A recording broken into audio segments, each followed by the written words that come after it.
President, thank you very much for this opportunity to talk to you at a very important moment, because the President of the United States will address the nation this week. And as you know, important conversations taking place in Washington and important things are happening here in your country. Do you expect an airstrike? As long as the United States doesn't obey the international law and trample over the Charter of the United Nations, we have to worry that any administration, not only this one, would do anything. But according to the lies that we've been hearing for the last 2 weeks from high-ranking officials in this administration, we have to expect the worst. Are you prepared? We've been living in difficult circumstances for the last 2.5 years, and we prepare ourselves for every possibility. But that doesn't mean if you're prepared, things would be better. It's going to get worse with any foolish strike or stupid war. What do you mean worse? Worse because of the repercussions, because nobody can tell what the repercussion of the first strike, or you're talking about one region, bigger region. It's not only about Syria, it's interlinked region, it's intermingled, interlocked, whatever you want to call it. If you strike somewhere, you have to expect the repercussions somewhere else in different forms, in a way that you don't expect. Are you suggesting that if in fact there's a strike, there would be repercussions against the United States from your friends in other countries like Iran or Hezbollah or others? Yeah, as I said, it may take different forms, direct and indirect. Direct when people want to retaliate, or governments. Indirect when you're going to have instability and the spread of terrorism all over the region that will influence the West directly. Have you had conversations with Russia, with Iran, with Hezbollah about how to retaliate? We don't discuss this issue as a government, but we discuss the repercussions, which is more important because sometimes repercussions could be more destroying than the strike itself. Any American strike will not destroy as much as the terrorist has destroyed in Syria. So sometimes repercussions could be many doubles the strike itself. But some have suggested that it might tip the balance in the favor of the rebels and lead to the overthrow of your government. Exactly. Any strike will be as direct support to Al-Qaeda offshoot that's called Al-Nusra, Jabhat al-Nusra, and the Islamic State of Iraq and Syria. You're right about this. It's going to be direct support. This is about chemical warfare, and let's talk about that. Do you approve of the use of chemical warfare? Do you think that it is an appropriate tool of war to use chemical? We are against any WMD, any weapons of mass destruction, whether chemical or nuclear. And so you're against the use of chemical warfare? Yeah, it's not only me. As a state, as a government, in 2001, we proposed to the United Nations a proposal to empty or to get rid of every WMD in the Middle East, and the United States stood against that proposal. So this is our conviction and policy. But you're not a signatory to the chemical warfare Not yet. agreement. Not Why yet. not? Because Israel has WMD and it has to sign, and Israel occupying our land. So that's why we talked about Middle East, not Syria, not Israel. It should be comprehensive. Do you consider chemical warfare equivalent to nuclear warfare? I don't know, we haven't tried either. Yeah, but you know, you're a head of state and you understand the consequences of Do you mean weapons that don't discriminate, technically, that they're are not. beyond. Yeah, technically they're not the same, but But- morally it's the same. Morally, they're the same. They have the same, but at the end, killing is killing. And it's Mass killing indiscriminate. is mass killing. Yes. Sometimes you may kill tens of thousands or hundreds of thousands with very primitive armaments. Then why do you have such a stockpile of chemical weapons? We don't discuss this issue in public because we never said that we have it, and we never said that we don't have it. It's a Syrian issue, it's a military issue we never discussed in public with anyone. This is from the New York Times this morning. Syria's leaders amassed one of the world's largest stockpiles of chemical weapons with help from the Soviet Union and Iran, as well as Western European suppliers, and even a handful of American companies, according to American diplomatic cables and declassified intelligence records. You have amassed one of the largest supplies of chemical weapons in the world. To have or not to have is a possibility, but it depends on what the media say is nonsense. Or to depend on some of the reports of the intelligence is nonsense, and that has proven when they invaded Iraq 10 years ago, and they said Iraq has stockpile of WMD, and it was proven after the invasion that was false. It was fraud. So we cannot depend on what one magazine wrote. But at the end, I said it's something not to be discussed with anyone. You accept that the world believes you do have a stockpile of chemical weapons. Who? The world. We the didn't United discuss States and other powers who also have chemical weapons. It's not about what they believe in, it's about what the reality that we have. And this reality, we own it. We don't have to discuss it. Speaking of reality, what was the reality on August 21st? What happened in your judgment? We're not in the area where the alleged chemical attack was happened, as it alleged. We're not sure that anything happened. Even at this date, you are not sure that chemical weapons, even though you have seen the videotape, even though you've seen the bodies, even though your own officials have been there. I haven't finished. Our soldiers in another area were attacked chemically. Our soldiers. They went to the hospital as casualties because of chemical weapons. But in the area where they said the government used chemical weapons, we only had video and we only have pictures and allegations. We're not there. Our forces, our police, our institutions don't exist. How can you talk about what happened if you don't have evidences? We're not like the American administration. We're not social media administration or government. We are the government that deal with reality. Well, when we have evidences, we will announce. Well, as you know, Secretary Kerry has said there is evidence that they saw rockets fired from a region controlled by your forces into a region controlled by the rebels. They have evidence from satellite photographs of that. They have evidence of a message that was intercepted about chemical weapons, and that soon thereafter there were other intercepted messages. So Secretary Kerry has presented what he concludes is conclusive evidence. No, he presented his confidence and he presented his convictions. It's not about confidence, it's about evidence. The Russians have completely opposite evidence that the missiles were thrown from area where the rebels control. That reminds me about what Kerry said, about the big lie that Colin Powell said in front of the world on satellites about the WMD in Iraq before going to war. When he said, this is our evidence, actually he gave false evidence. In this case, Kerry didn't even present any evidence. He talked, we have evidence, and he didn't present anything. Not yet, nothing so far. Well, the United not single shred of evidence. Yeah. Do you have some remorse for those bodies, those people? It is said to be up to at least 1,000 or perhaps 1,400 who were in Eastern Ghouta who died. We feel pain for every Syrian victim. But what about victims of this assault from chemical warfare? Dead is dead. Killing is killing. Crime is crime.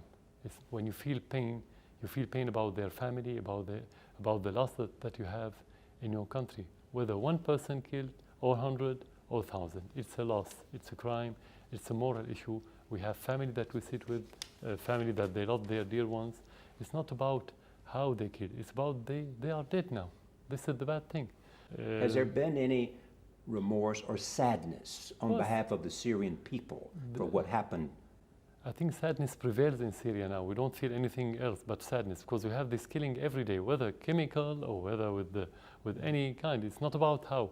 We feel with it every day. But this was indiscriminate, and children were killed, and people who said goodbye to their children in the morning didn't see them and will never see them again.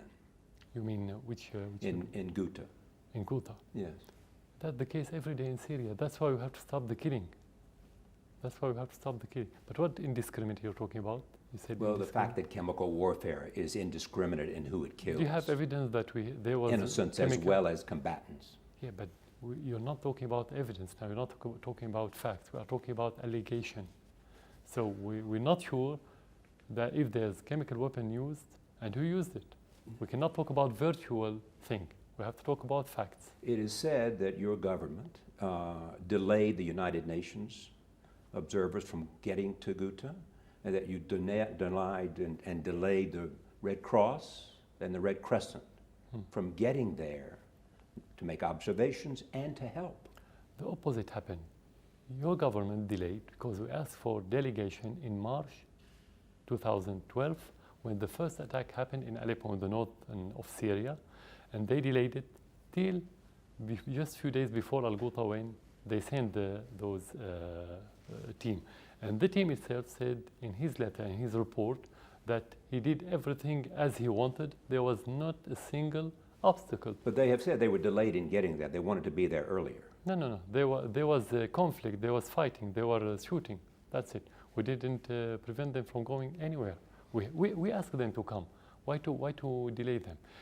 Even if you want to take the American story, they say we used the chemical weapons the same day the team or the investigation team came to Syria.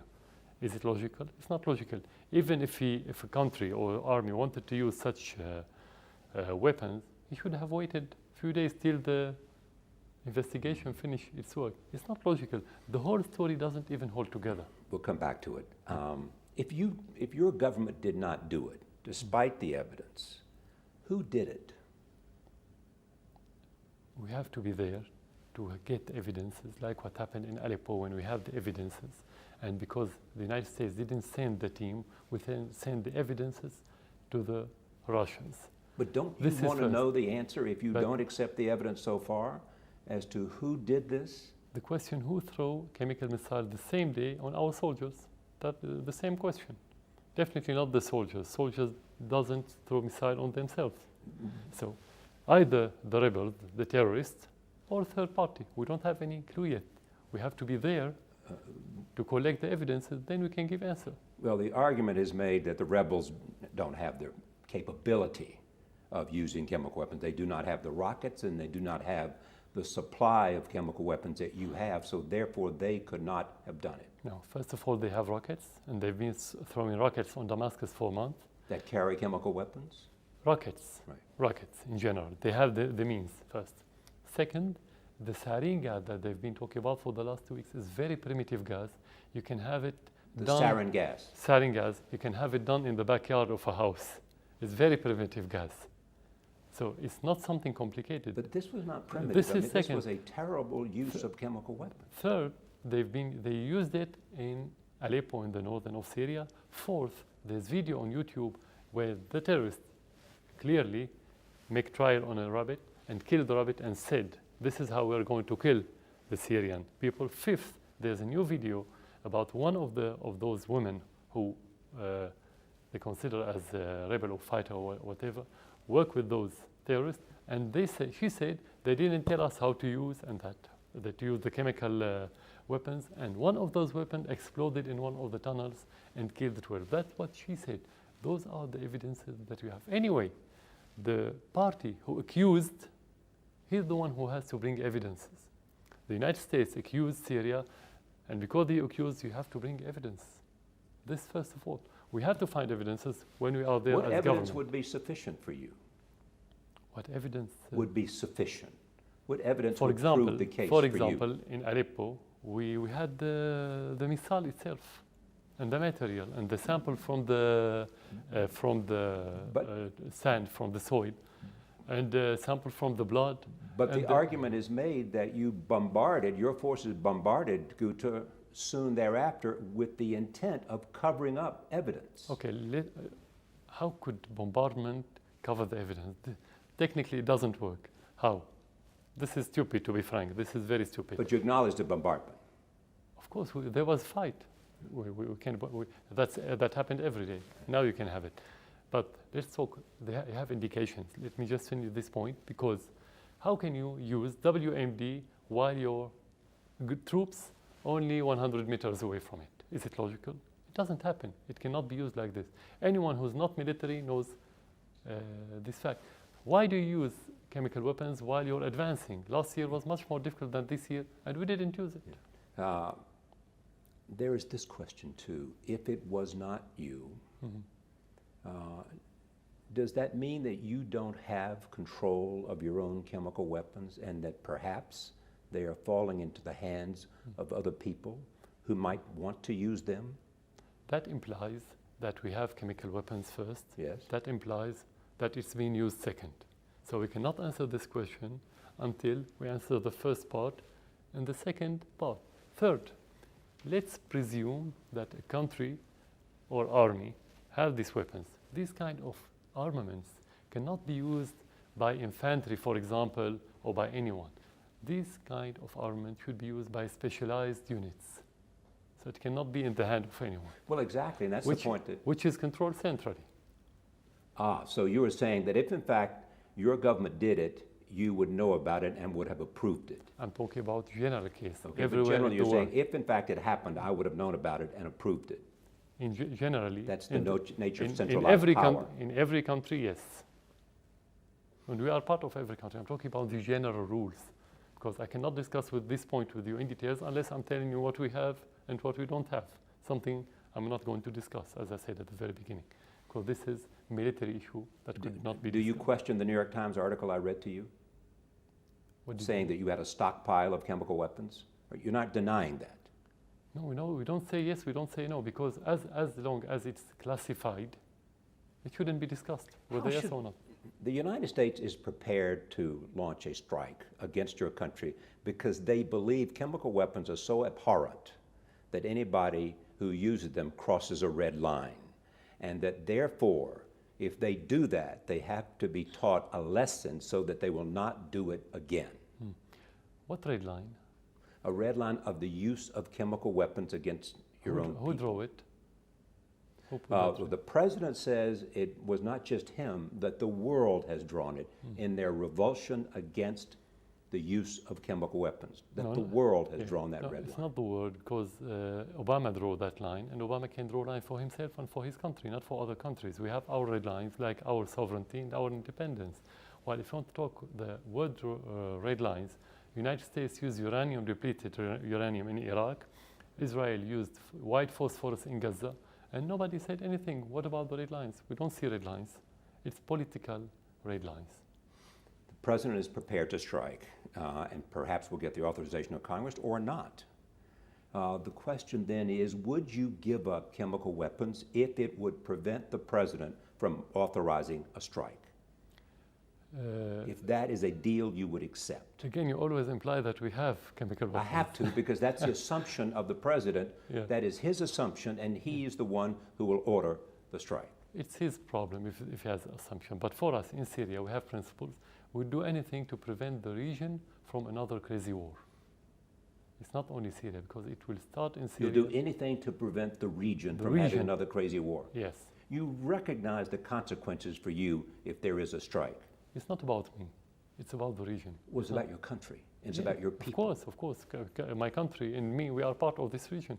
We're not separated. You cannot discuss it as Syria or as me.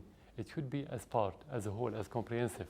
That's how we have to look at it. Some ask, why would you do it? It's a stupid thing to do if you're going to bring a strike down on your head by using chemical weapons. Others say you do it because A, you're desperate, or in the alternative, you do it because you want other people to fear you. Yeah. Because these are such fearful weapons that if the world knows you have them, and specifically your opponents in Syria, the rebels, then you have gotten away with it and they will live in fear. And that therefore the president has to do something. You cannot be desperate when the army is making advancement. That should have happened if, I said, if we take into consideration that this presumption is correct and this is reality. You use it when you're in desperate situation. Our position is much better than before, so this is not correct. You think you're winning the war? I don't know what to. Winning is a subjective word, but we are making advancement. This is the correct word, because winning for some people is when you finish completely, when you win completely. And the argument is made that if you're winning, it is because of the recent help you've gotten from Iran and from Hezbollah and additional supplies that have come to your side. People from outside of Syria supporting you in the effort against the rebels. Iran doesn't have any soldier in Syria, so how could Iran help me? Supplies, weaponry. That's all before the crisis. We always have this kind of cooperation. Hezbollah fighters have been here. Hezbollah fighters on the from border outside of the country. Only on the border with Lebanon, where the terrorists attacked them. On the border with Lebanon, This is where Hezbollah retaliated, and this is where we have cooperation, and that's good. Hezbollah forces are in Syria today. On the border area with Lebanon, where they want to protect themselves and cooperate with us. But they don't exist all over Syria. They cannot exist all over Syria anyway, for many reasons. But they exist on the borders. What advice are you getting from the Russians? About this war, about how to end this war? Every friend of Syria is looking for peaceful solution. And we are convinced about that. We have this advice, and without this advice, we are convinced about it. Do you have a plan to end the war? Of course. Which is? At the very beginning, it was fully political. When we had these terrorists, the first part of the same plan, which is political, should start with stopping the smuggling of terrorists coming from abroad, stopping the logistic support, the money, all kind of supports coming to these terrorists. This is the first part. Second, you can have national dialogue where different Syrian parties sit and discuss the future of Syria.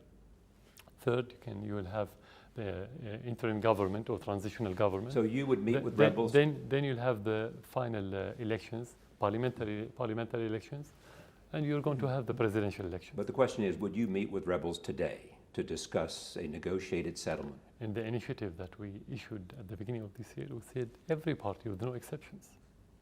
So as long as they give up their armaments.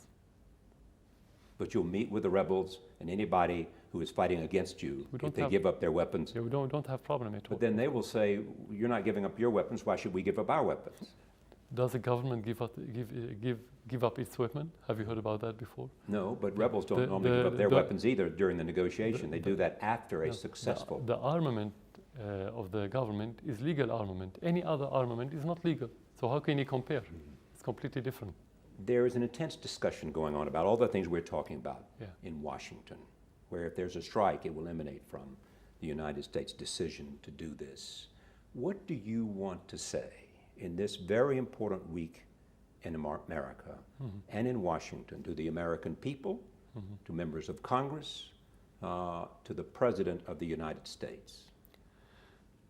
I think the most important part of this now is, let's say, the American people, but the polls show that the majority now don't want a war anywhere, not only against Syria. But the Congress is going to vote about this in a few days, and I think the Congress is elected by the people and represent the people and work for their interests. The first question that they should ask themselves, what do wars give America? Since Vietnam till now, nothing. No political gain, no economic gain, no good reputation. The United States is at all-low time. The credibility is at all-time low. So this war is against the interests of the United States. Why? First of all, because this is the war that's going to support Al-Qaeda and the same people that kill Americans in the 11th of September. The second thing that we all want to tell to the Congress that they should ask, and that's what we expect. We expect them to ask this administration about the evidence that they have regarding the chemical story and allegations that they presented.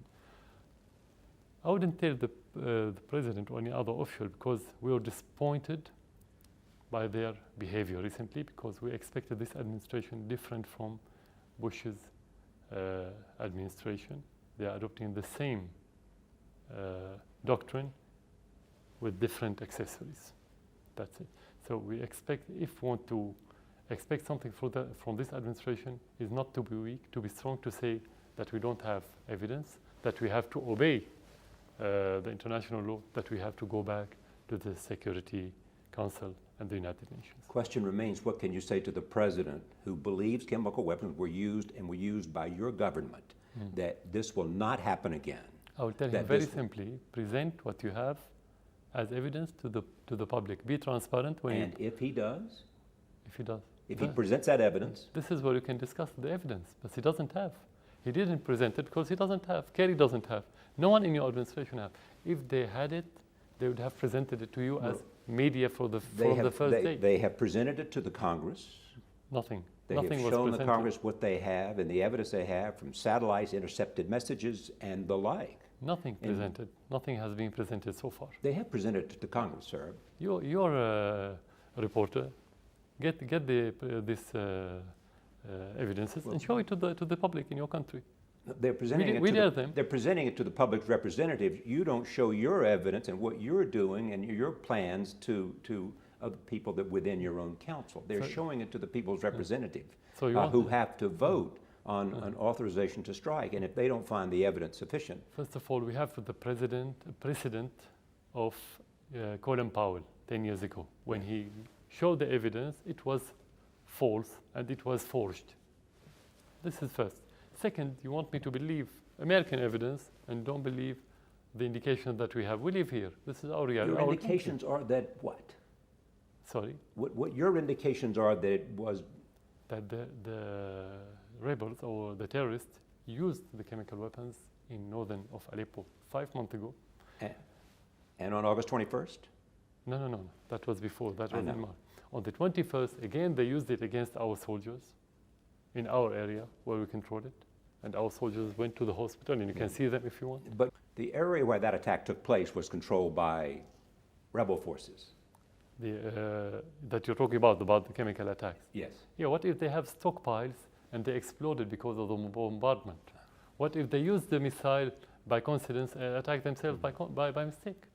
Let me talk. Not by coincidence, by mistake. Yes. Let me move to the question of whether a strike happens, and I touched on this before. You have had fair warning. Have you prepared by moving possible targets? Are you moving targets within civilian populations, all the things that you might have done if you have time to do that, and you have had clear warning that this might be coming? Syria is in state of war since its land was occupied for more than 4 decades. And the nature of the frontier in Syria implies that most of the army is in inhabited area. Most of the centers are in inhabited area. You hardly find any military base in distant area from the cities unless it's airport or something like this. But most of the military bases or centers are within inhabited area. Will there be attacks against American bases in the Middle East if there's an airstrike? You should expect everything. You should expect everything. Not necessarily through the government. It's not only the governments are not the only player in this region. You have different parties, you have different factions, you have different ideology. You have everything in this region now. So you have to expect that. Tell me what you mean by expect everything. Expect every action.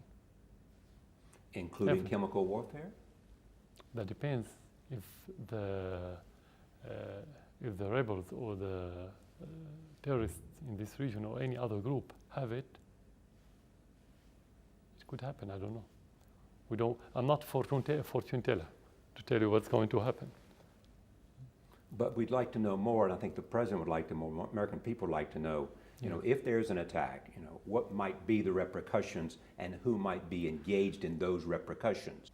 Before the 11th of September, in my discussions with many officials in the United States, some of them are congressmen, I used to say that don't deal with the terrorists as playing games. It's a different story. You're going to pay the price if you're not wise in dealing with the terrorists. So nobody expects, we said there are going to be repercussions of the mistaken way of dealing with it, of treating the terrorism. But nobody expected 11th of September. So you cannot expect. It's difficult for anyone to tell you what's going to happen. It's an area where everything is on the brink of explosion. You have to expect everything.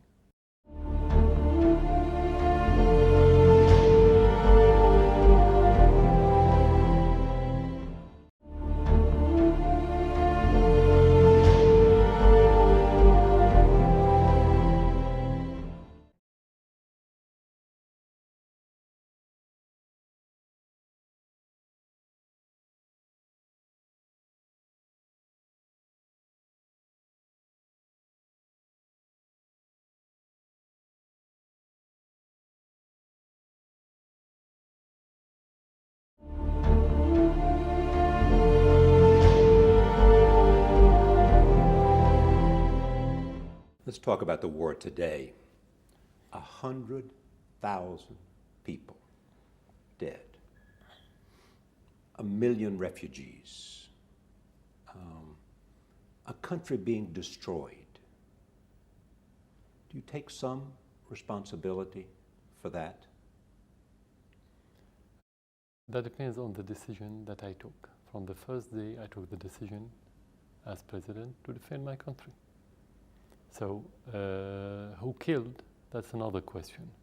Actually, the terrorists have been killing our people since the beginning of this crisis 2 years ago, 2 years and a half. And the Syrian people wanted the government and the state institutions and the army and the police to defend them. And that's what's happening. So talking about the responsibility, I took my responsibility according to the Syrian constitution that said we have to defend ourselves. Mr. President, you constantly say it's terrorist. Most people look at the rebels and they say that Al-Qaeda and other forces from outside Syria are no more than 15 or 20% of the forces on the ground. The other 80% are Syrians, are defectors from your government, and defectors from your military. They are people who are Syrians who believe that their country should not be run by a dictator, should not be run by one family, and that they want a different government in their country. That's 80% of the people fighting against you, not terrorists. No, we didn't say 80%, for example, or the majority or the vast majority are foreigners.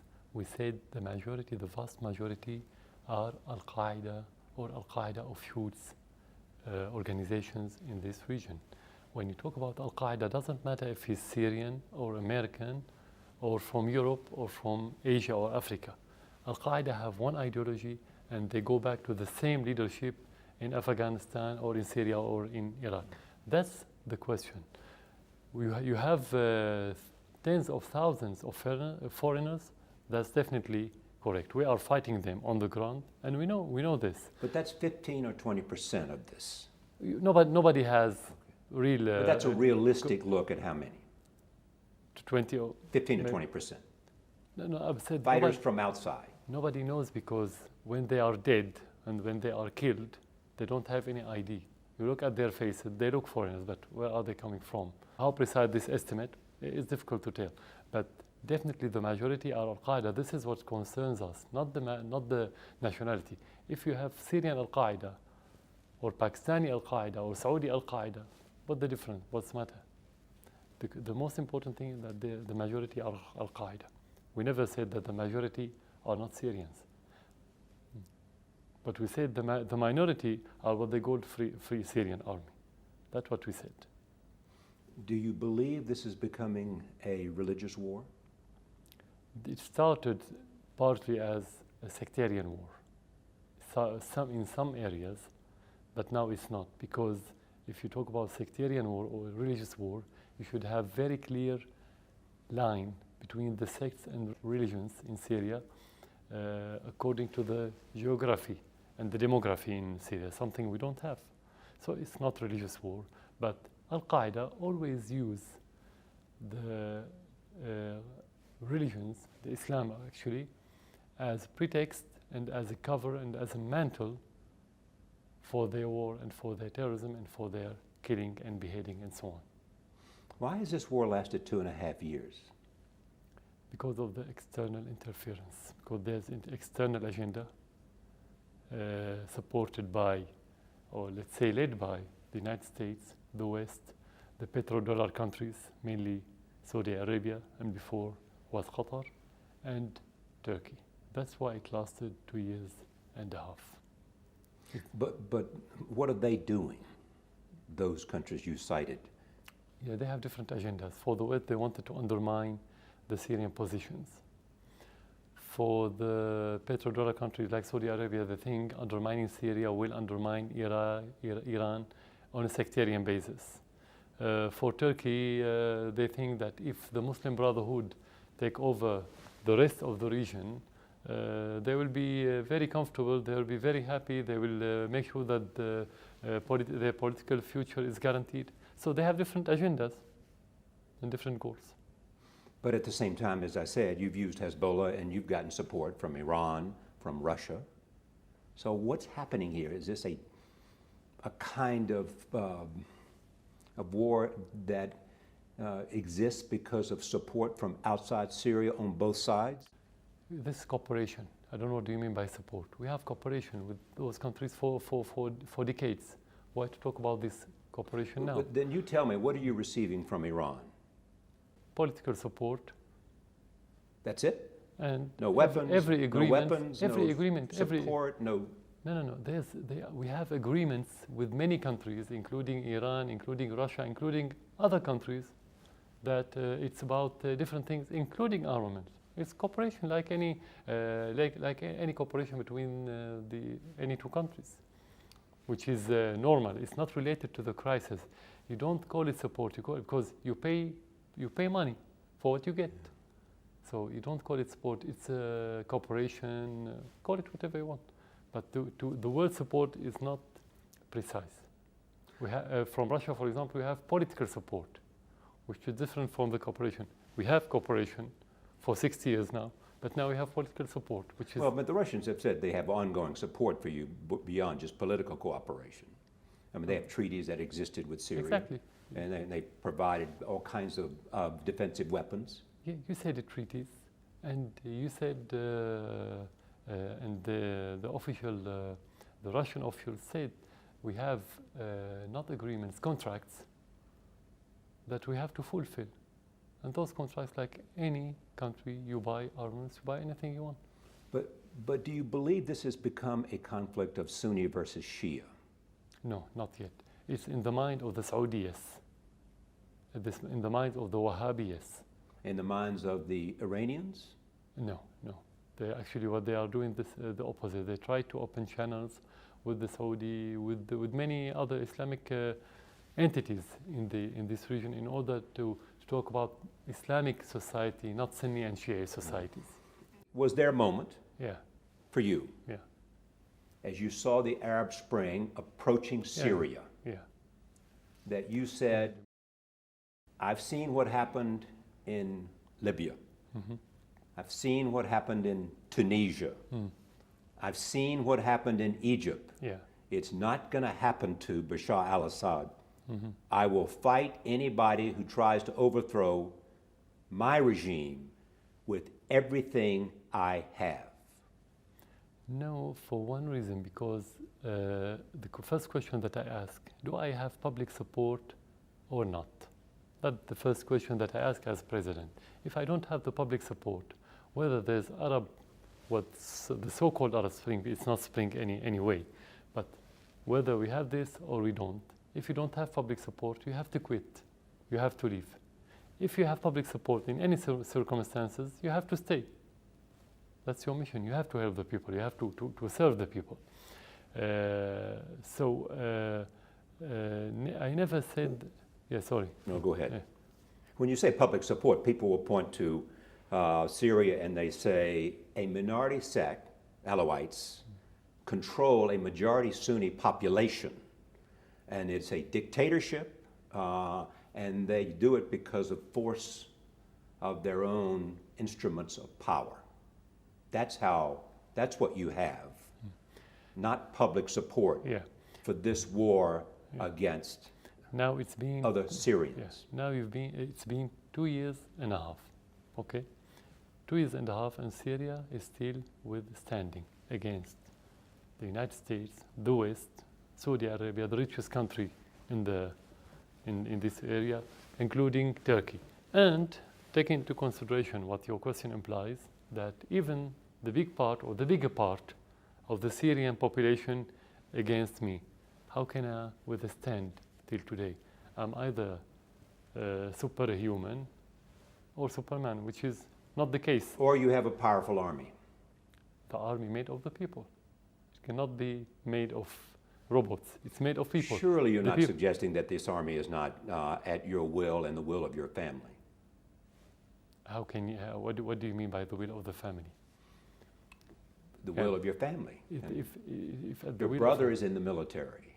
The military has been every observer of Syria believes that this is a country controlled by your family and controlled by the Alawites who are your allies.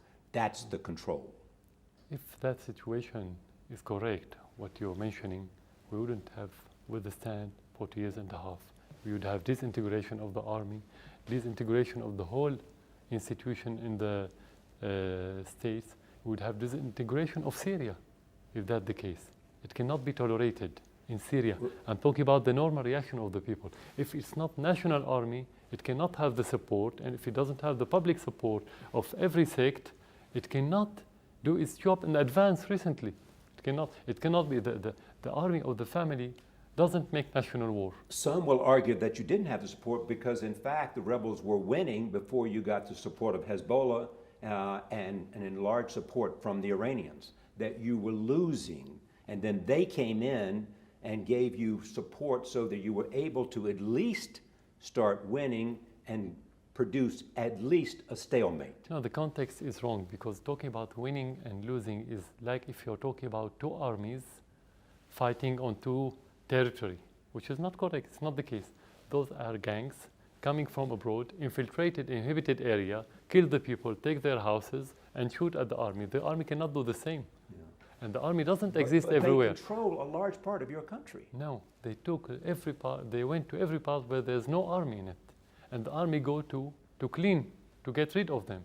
They don't go and attack the army in area where the army occupied that area and took it from it. It's completely different. It's not correct, or it's not precise what you're talking about. So it's completely different. The army, what the army is doing is to clean those areas, and the indication that the army is strong, that is making advancement in that area. He never went to one area and couldn't enter to it. That's the indication. How could that army do that if he's a family army or a sect army? What about the rest of the country who support the government? It's not realistic. It doesn't happen. Otherwise, the whole country will collapse. One small point about American involvement here. The president has gotten significant criticism because he has not supported the rebels more. As you know, there was an argument within his own councils from Secretary of State Clinton, from CIA Director David Petraeus, from the Defense Department, Leon Panetta, Secretary of Defense, and others, that they should have helped the rebels 2 years ago and we would be in a very different place. So the president has not given enough support to the rebels in the view of many people. And there's criticism that when he made a recent decision to give support, it has not gotten to the rebels because they worry about the composition. If the American administration wanted to support Al-Qaeda, go ahead. That's what we have to tell them. Go ahead and support Al-Qaeda. But don't talk about rebels and Free Syrian Army and so on. The majority of fighters now are Al-Qaeda. If you want to support them, you are supporting Al-Qaeda.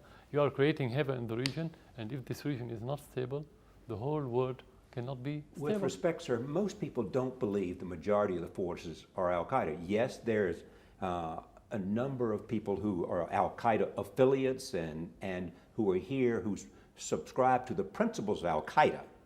But that's not the majority of the forces, as you know. I mean, you know that the composition differs within the regions of Syria as to the forces that are fighting against your regime. The American officers should learn to deal with the reality. Why did the United States fail in most of its wars? Because it always based its war on the wrong information. So whether they believe or not, this is not reality. I have to be very clear and very honest. I'm not asking them to believe if they don't want to believe. This is the reality. I'm telling you the reality from our country. We live here. We know what's happening. And they have to listen to people who live here. They cannot listen to only to their media or to their research centers. They don't live here. No one lives here but us. So this is the reality. If they want to believe, that's good. That will help them understanding the region and being more successful in their policies.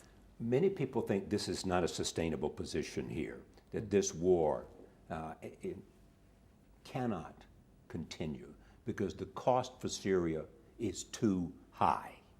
Too many deaths, 100,000 and counting, too many refugees, too much destruction. The soul and of a country at risk, if it was for the good of the country, would you step down?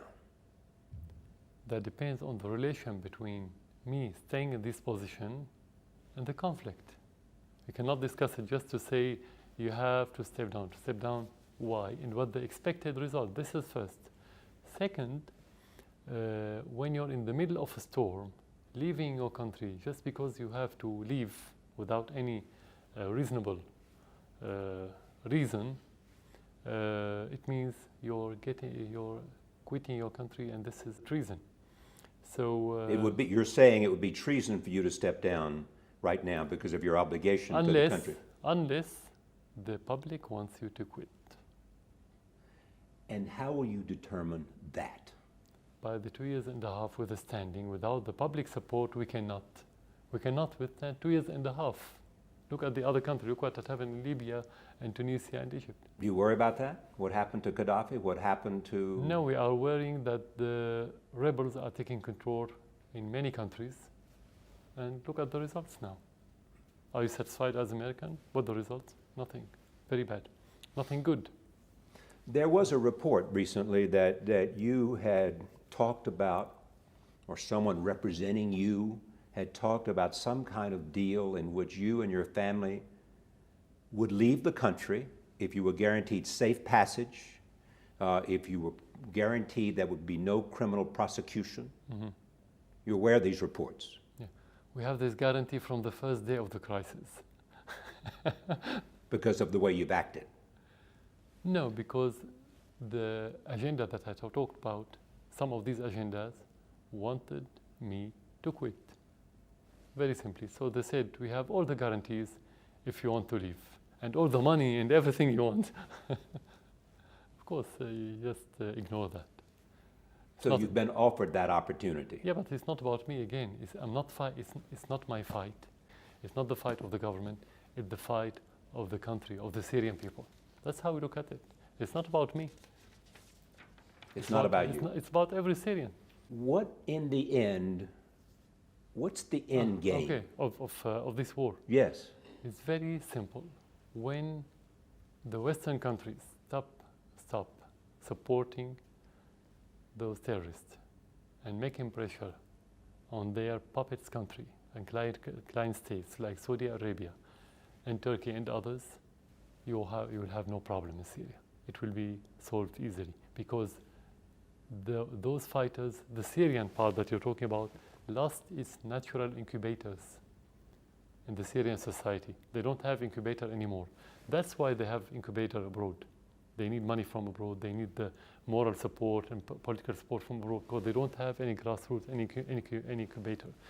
So when you stop this smuggling, we don't have problems. Yeah, but at the same time, as I've said before, you have support from abroad. There are those who say you would not be able to survive without the support of Russia and Iran. No, it's not me. I don't have support. Your government would not be able to support. Not me. All Syria. Survive. Every agreement is between every class and every sector in Syria. Government, people, trade, military, culture, everything. It's like the cooperation between your country and any other country in the world. It's the same cooperation. It's not about me. It's not support for the crisis. I mean about your government. Yeah. You say that the rebels only survive because they have support from Saudi Arabia and Turkey and the United States and Qatar, perhaps. The difference. And I'm saying that they say you only survive because you have the support of Russia and Iran and Hezbollah. The external support can never substitute internal support. Can never. For sure. And the example that you have to look at very well, Egypt and Tunisia. They have all the support from the West and from the Gulf and from most of the countries in the world. When they don't have support within their country, they couldn't continue more than how many weeks? 3 weeks. So the only reason we stand here for 2.5 years because we have internal support, public support. So any external support, if you want to call it support, let's use this word, it's going to be additional, but it's not based to depend on more than the Syrian support. You and I have talked about this before. we remember Hama and your father, Hafez al-Assad. He ruthlessly set out to eliminate the Muslim Brotherhood. Are you simply being your father's son here? I don't know what you mean by ruthlessly. Because you know what happened at Hama? I've never heard a war, a soft war. Have you heard about soft war? There's no soft war. War is a war. Any war is ruthless. And when you fight terrorists, you fight them like any other war. So the lessons you have here are the lessons you've learned from your father and what he did in Hama, and which it is said influenced you greatly. It said what? Sorry? It is said that what your father did at Hama influenced you greatly in terms of your understanding of what you have to do. The question, what would you do as American if the terrorists invading your country from different areas and started killing tens of thousands of Americans? You keep saying he's a terrorist, but in fact it is a popular revolution, people believe, against you that was part of the Arab Spring that influenced so many other countries. Revolution should be Syrian, cannot be a revolution imported from abroad. But it didn't start from abroad, it started here. Yeah, those people that started here, they support the government now against those rebels. That's what you don't know. You don't know as an American, you don't know as a reporter. That's why talking about what happened at the very beginning is completely different from what's happening now. It's not the same. There's very high dynamic, things are changing on daily basis. So it's completely different image. Those people, though, who wanted revolution, they are cooperating with us. I'm asking you again, is it in fact you being your father's son and you believe that the only way to drive out people is to eliminate them the same way your father did? In being independent, yes. In fighting terrorism, yes. In defending the Syrian people and the country, yes. When I first interviewed you, there was talk of Bashar al-Assad. He's the hope. He's the reformer. That's not what they say anymore. Who? People who write about you, people who talk about you, people who analyze Syria and your regime. Exactly. So the hope for American is different from the hope of Syrian. For me, I should be the hope of the Syrian, not any other one, not American, neither nor American, neither French or anyone in the world. I'm president to help Syrian people. So this question should start from the hope of the Syrian people. And if there's any change regarding that hope, we should ask the Syrian people, not anyone else in the world. But now they say, their words, a butcher, comparisons to the worst dictators ever to walk on the face of the earth, comparing you to them. Using weapons that go beyond warfare. Everything they could say bad about a dictator, they're now saying about you. First of all, when you have a doctor who cut the leg to prevent the patient from the gangrene, if you have to, we don't call him butcher, we call him a doctor. And I thank him for saving the lives. When you have terrorism, you have war. When you have war, you always have innocent lives that could be the victim of any war. So you cannot talk about. We don't have to discuss what the image in the West before discussing the image within Syria. That's the question. It's just not the West. I mean, it's the East and it's the Middle East, and I mean, you know, the eyes of the world have been on Syria. We have seen atrocities on both sides, but on your side as well. They have seen brutality by a dictator that they say so we have puts you in a category with the worst. Yeah. So we have to allow the terrorists to come and kill the Syrians and destroy the country much, much more. This is where you can be a good president. That's what you imply. But you can't allow the idea that there is opposition to your government from within Syria. That is not possible for you to imagine. To imagine that we have opposition? Yes. We have it, and you can go and meet with them.